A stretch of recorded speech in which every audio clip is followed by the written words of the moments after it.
This is a production of South Dakota Public Broadcasting.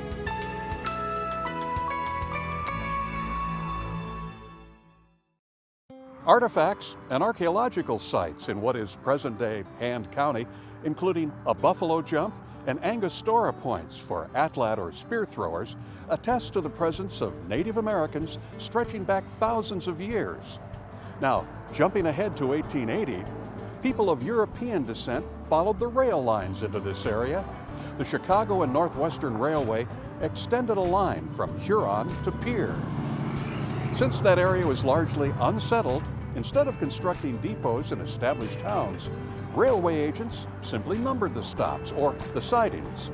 And in those days, a railroad stop could literally make or break a town. The town that grew up around siding number 3 was initially known as Rex, but it was soon renamed to St. Lawrence.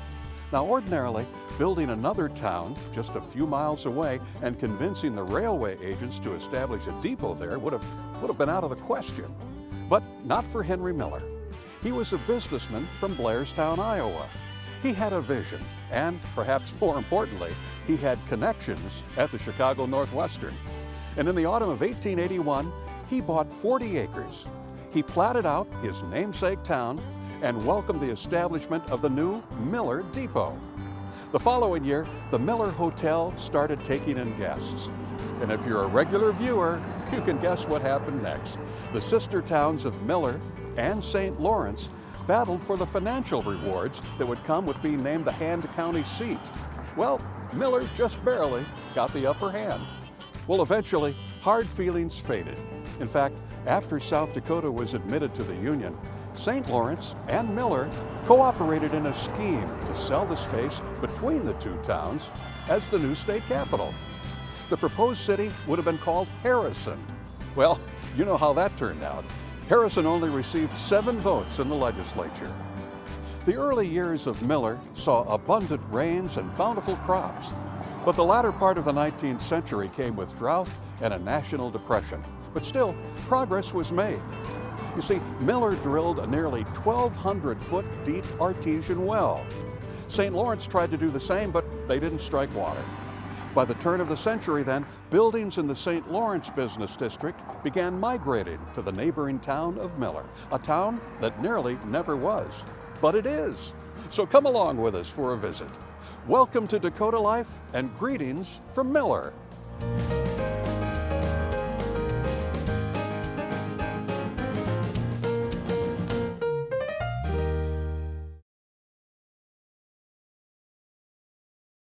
This program is made possible with your support and with corporate support from AgTegra Cooperative, an ag partner that shares the values of its members: strong, stable, dependable, and local. And by Kessler's Grocery, a family business serving the Aberdeen community for more than 80 years, now with a second location in Miller. Kessler's, your hometown grocer. It was the spring of 1945. In Glendale Township, in the hills southwest of Miller, there was an unusual occurrence. Ronald and Wilda Waring discovered a strange balloon-carried contraption out in their pasture. Well, it turned out to be a relic of World War II and the battle in the Pacific. You see, in the autumn of 1944, Imperial Japan had begun launching balloon bombs. Their hope was that the wind would carry them over the Pacific. Hundreds actually landed in various locations throughout North America. Well, Ron Waring had no idea that the contraption he discovered was a bomb, so he hauled it home and he brought it into the kitchen. The Miller Gazette was ready to report this strange discovery, but the FBI stepped in and they squashed the story. The idea of balloon bombs was largely designed to demoralize the American public. The thinking inside the federal government was the less known about them, the better. But undeterred, the Warings contacted the South Dakota Attorney General's office 2 months later. Soon, a special detail was sent from Pierre to disarm the bomb. For a time after that, the balloon bomb was displayed in Pierre at the Soldiers and Sailors War Memorial.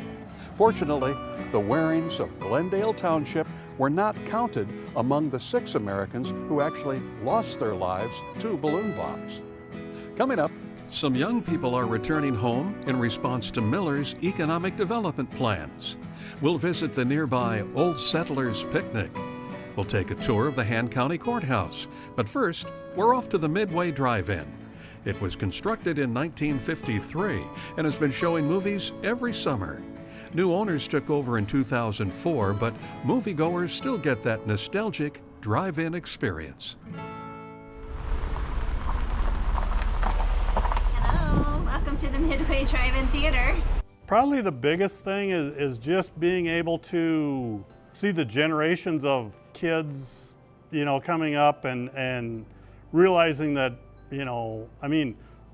we all grew up with a drive-in. It was just, we're going to the drive-in this weekend. It doesn't matter what's showing, we're going. Since 1953, residents of Miller have been able to enjoy some of their favorite films on the big screen.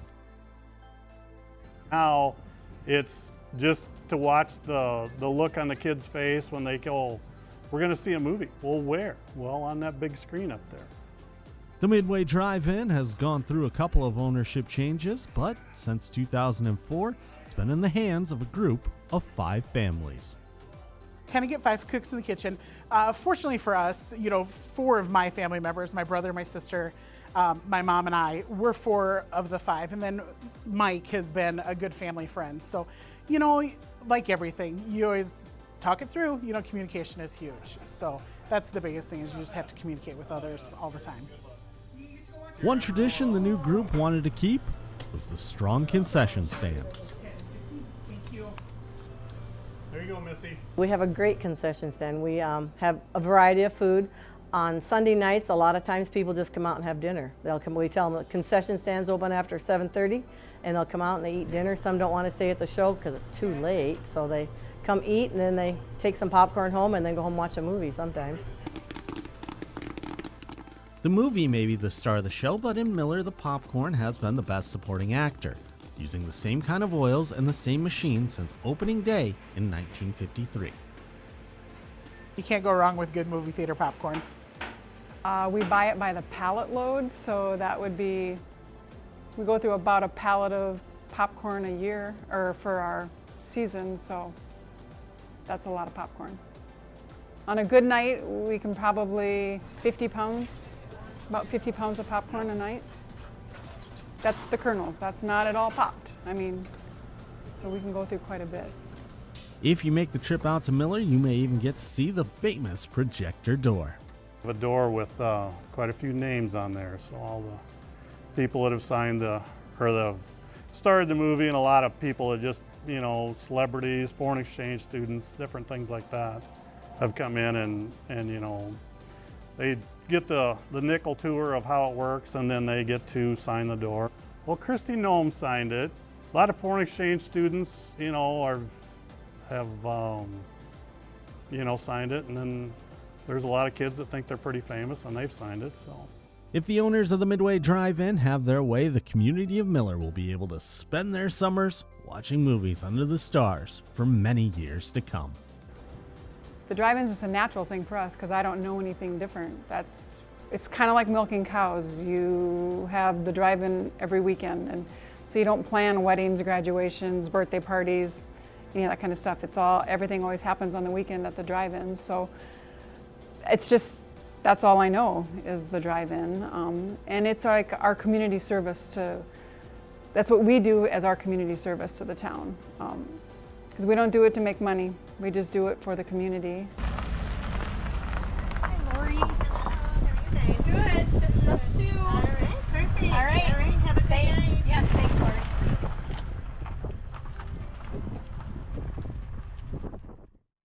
One of the more eye-catching features in downtown Miller is a pair of fiberglass bulls.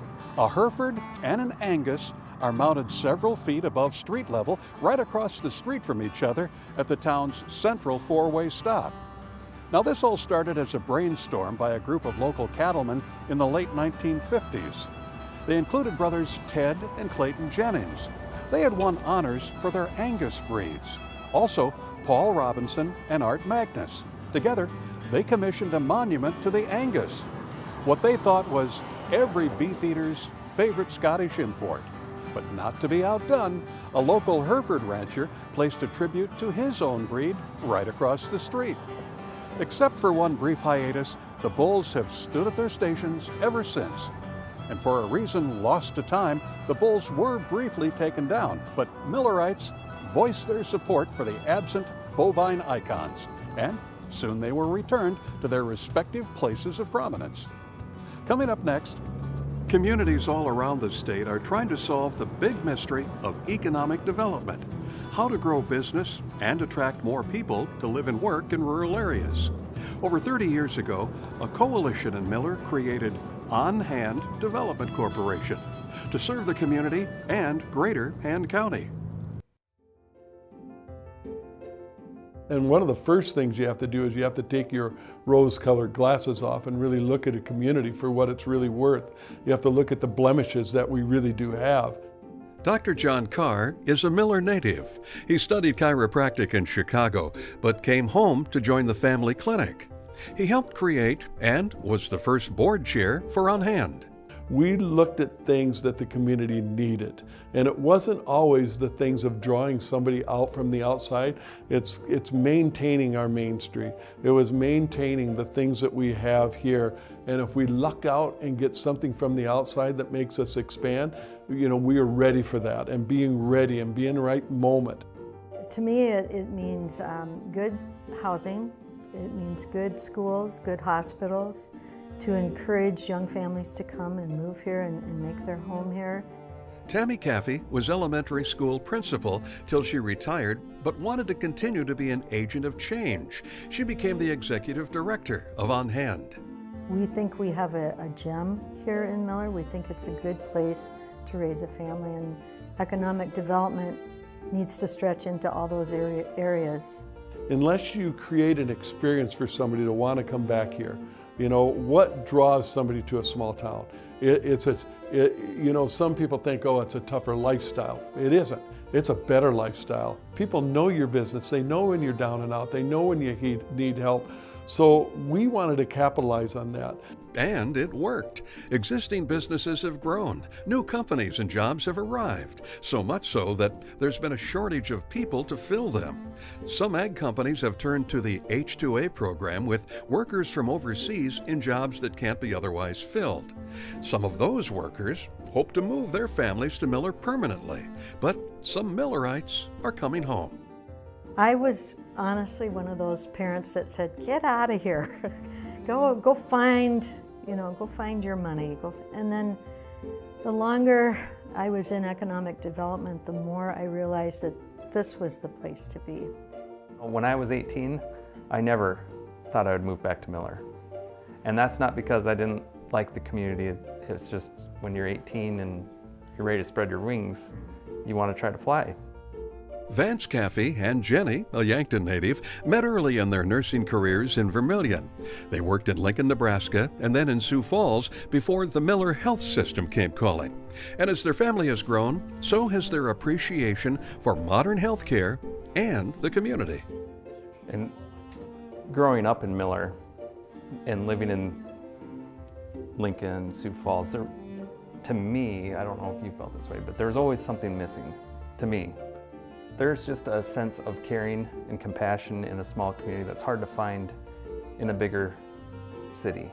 I've never been involved in a community that's been so warm, that everybody knows your name, they call you by your name, they talk to you, you don't get that in a big city. Coming from bigger hospitals, you always had lots of resources, tons of people to help you.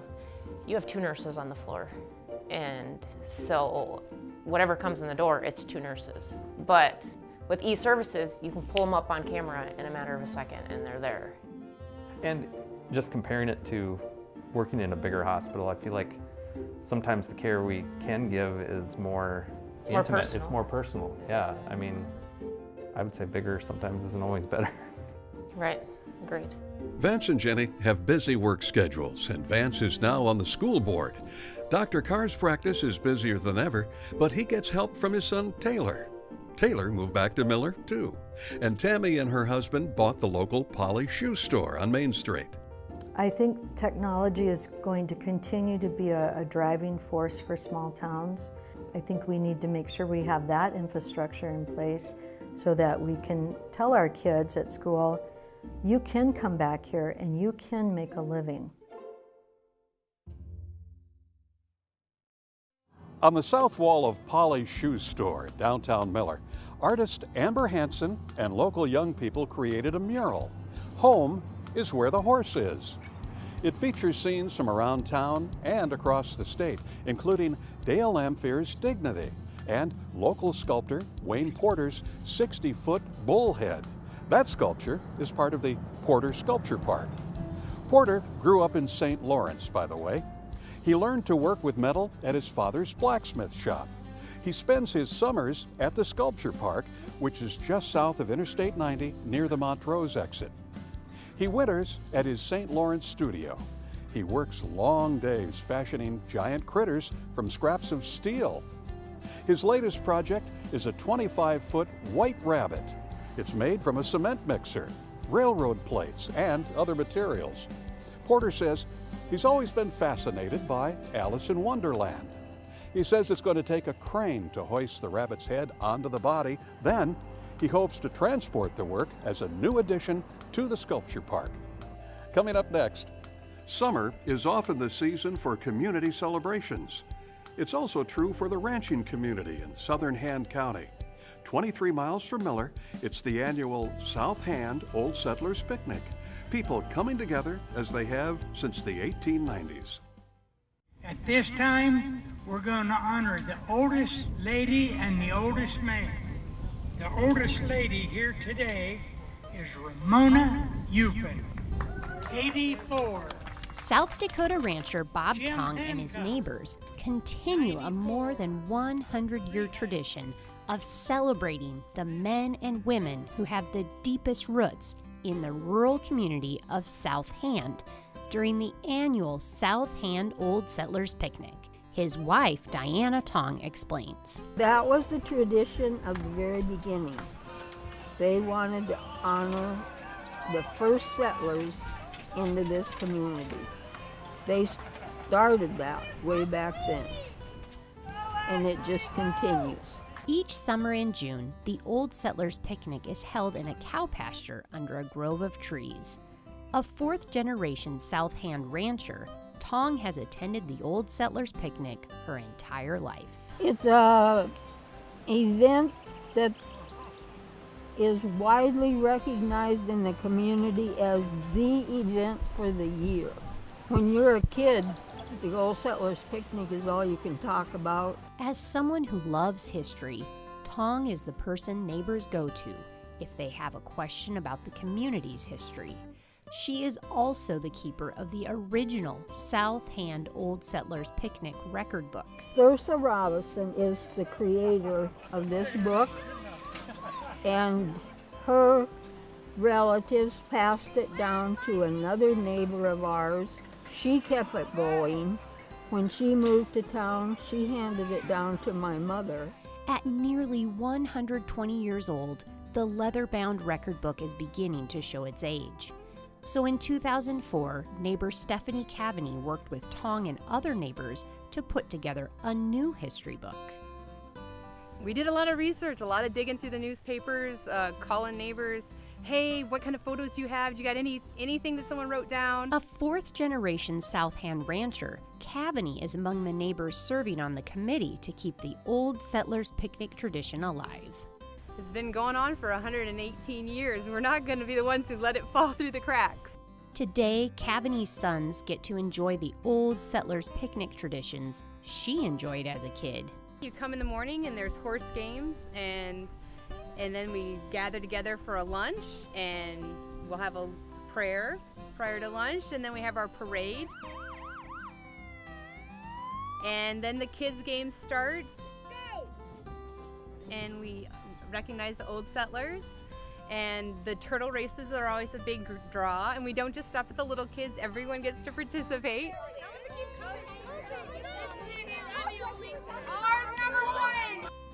Also serving on the picnic committee with Cavany is her country school classmate and neighbor, Brett Stevens. Just kind of time to just to socialize and get together and talk about the activities over the spring and winter, and just, I don't know probably what the community would do without it, really, you know, to be just, well, just to say. At 44, Stevens has never missed an Old Settlers picnic. Like so many of his South Hand neighbors, Stevens' family raises cattle. 4 generations ago, his ancestors homesteaded here. They were among the first settlers recognized during the original Old Settlers picnic. Today, while he grills burgers and brats, his wife Roxanne helps organize the kids' games. The couple are happy their twins, Lauren and Chad, get to enjoy this time-honored community tradition. Too much time spent going cross-eyed at a screen anymore. The parade, they really want to make their own floats and stuff. I know it's not a big parade anymore, but they're excited to do their own thing. During the parade, the oldest neighbors get to ride in a convertible driven by Brett's dad, Kenny. 94-year-old Jim Hancock was named the 2022 Old Settler. I know one picnic I came to 80 years ago, I brought my horse down. I thought he was a pretty fast horse. They had horse races here at that time, but he wasn't near fast enough. These days, instead of a horse race, a prize is given out for the slowest horse. Even so, Hancock says the South Hand Old Settlers Picnic is an event he doesn't want to miss. And to see these little communities like this get together and shake hands and share, it's great for my heart. With so many neighbors gathered together to celebrate the history and traditions of the South Hand community, and dedicated volunteers, it looks like the Old Settlers Picnic will be around for many generations to come.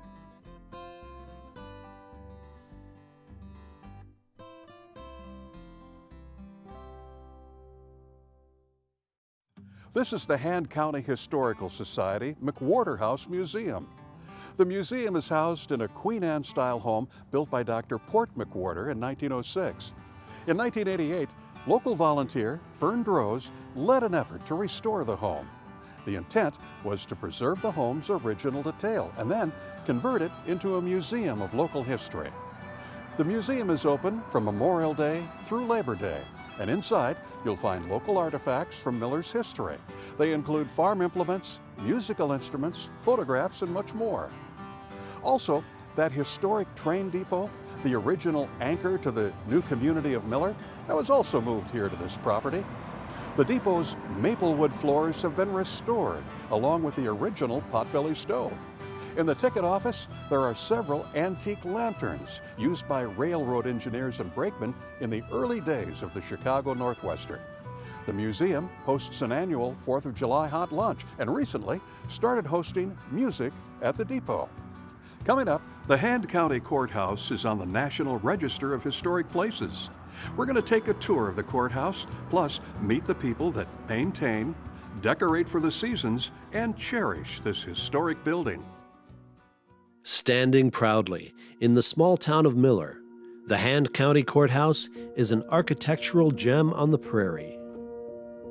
The centerpiece is a majestic stained glass rotunda. Sunlight beams through, illuminating marble and oak woodwork on all 3 floors. And the light changes throughout the day as the sun moves across the sky in an eye-catching display. For those fortunate enough to work here, it's a typical day at the office. I used to call it my marble tower on the 3rd floor because I'm the only one up here on the 3rd floor. Oh, I love old buildings. You can just see the craftsmanship and think about how much time that it actually took to build a building like this. It's just amazing to me. I think it's pretty neat that we have this old building and we keep it historically accurate. Working alongside Jamie is Pearl Klages. She uses the expansive courthouse to get some steps in throughout the day. I I walk in the morning for 15 minutes, and then in the afternoon I do the same. And one day I was walking, and I looked up, and if you notice out on the side, there's an HC, and I'm like, oh, when did they put that there? It's just kind of neat that you'll see things, and I think the dome is so beautiful. Keeping the building in such good condition takes work. And custodian Will Page has been doing just that since 2018. Actually, it's a work of art, this building is. And I'm proud that I get to be a part of maintaining that.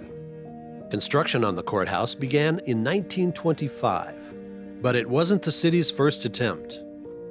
So the first courthouse they built was wooden, and that burned down. And then they built a brick structure, I believe, and then this one was built. And they really put some thought and some money into this one. It is a beautiful building. It was built at a time when public buildings were meant to be beautiful. The courthouse was dedicated on December 1st, 1926. It was built 45 years, almost to the date, after the county was founded and the city of Miller was founded. And there were people at that dedication service in 1926. They were some of the original citizens, and this building was a statement that they were making that Hand County was a success.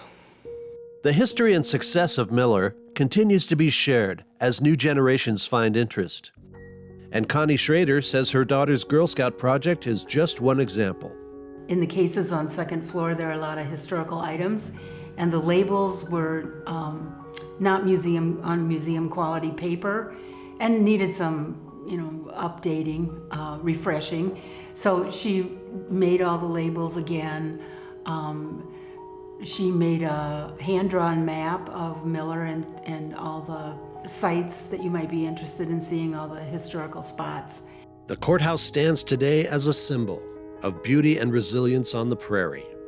To my mind, what needs to happen is we need to maintain this building so that in the year 2126, that this building is still here and it's still a statement that Hand County is a great place, Miller is a great place, and we care about our public buildings.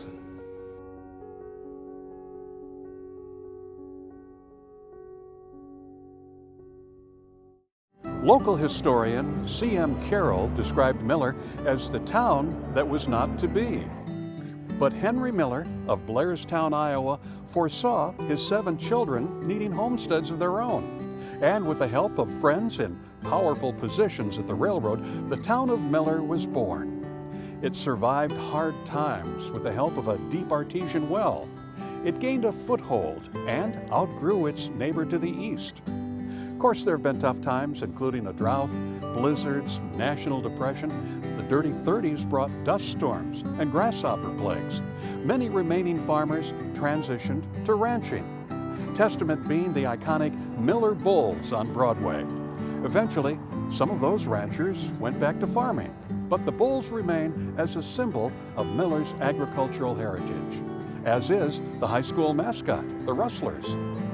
Hand County residents remember and document the past at the McWhorter House Museum and still enjoy a night at the local drive-in movie theater. With a creative spirit, they look to the future, moving the local economy forward even when there are more jobs than local people to fill them. Take a walk down Broadway today and you'll see that the town that was not to be is, and how the people of Miller look to keep on being. You can revisit stories about Miller and the other communities we visit at sdpb.org/Dakota Life. Thanks for coming along with us. I'm Larry Rohr, and for all of us at SDPB, thanks for watching.